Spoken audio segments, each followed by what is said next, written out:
আসসালামু আলাইকুম, welcome to my channel cooking রান্না লাইভ বাই আফরিন।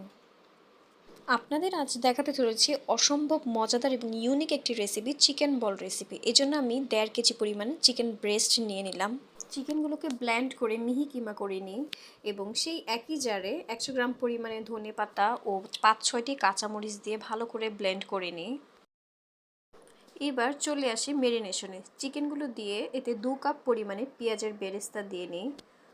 লবণ পরিমাণ মতো দিয়ে নেন, হলুদ 1 চা চামচ, আদা রসুন বাটা 1 টেবিল চামচ করে দিয়ে নেন, চিলি ফ্লেক্স 1 চা চামচ, জিরা ও গরম মশলার গুঁড়া 1 চা চামচ করে, ধনেপাতা মিহি করে কাটা 1 টেবিল চামচ, বেসন দিয়ে দিই 1 কাপের মতো, দিয়ে সবগুলো ভালো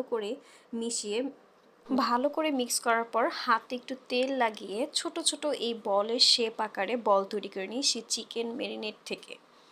ফ্রাই প্যানে তেল গরম করে নিয়ে সেই তেলে সেই চিকেন বলগুলো দিয়ে ভালো করে ভেজে নিই। দুপাশ যখন লাল লাল কালার হবে, গাঢ় একটা ব্রাউনিশ কালার হবে, তখন চুলা থেকে ছেঁকে নেমে নিই চিকেন বলগুলো।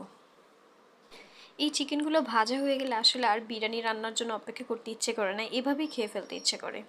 এই তো চলে যাই বিরিয়ানিতে। বড় একটি হাঁড়িতে তেল দিয়ে এতে গরম মশলা দিয়ে দিই।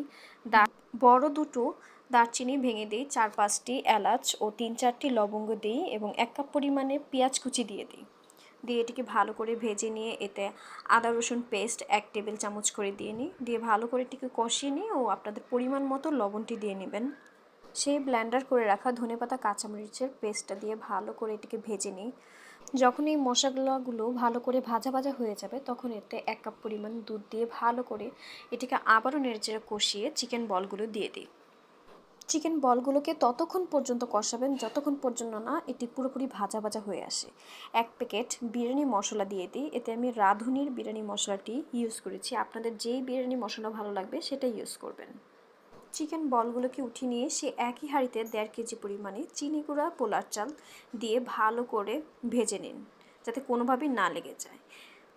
আপনারা চাল যতটুকু দিবেন ঠিক এর ডাবল পরিমাণে পানি দিয়ে নেবেন, আর যদি এতে দুধ দেন তাহলে দুধ আর পানির ইকুয়েশনটা সমান সমান করে নেবেন। পোলাওর চাল 65% ফুটে গেলেই এর মধ্যে আমি সেই চিকেন বলগুলো দিয়ে ভালো করে মিশিয়ে এটিকে আমি দমে দিয়ে দিব। দমের জালেই কিন্তু এই চালগুলো খুব সুন্দর করে ফুটে উঠবে এবং খুবই ঝরঝরা হয়ে যাবে। এই তো বিরিয়ানি প্রায় রেডি। 2 চা চামচ খাঁটি ঘি ইউজ করছি। এই ঘিয়ের ঘ্রাণটা কিন্তু বিরিয়ানিকে অসম্ভব মজাদার করে তুলবে। ঘিটা দিয়ে ভালো করে এটিকে নেড়েচেড়ে মিশিয়ে আরও 5 মিনিটের জন্য ঢাকনা দিয়ে ঢেকে রেখে দেব। এতে কিন্তু কোনো ধরনের কেওড়া জল, বাদাম এসব ইউজ করা নেই, একদমই অথেন্টিকভাবে তৈরি করা হয়েছে। এই তো তৈরি হয়ে গেল মজাদার চিকেন বল বিরিয়ানি।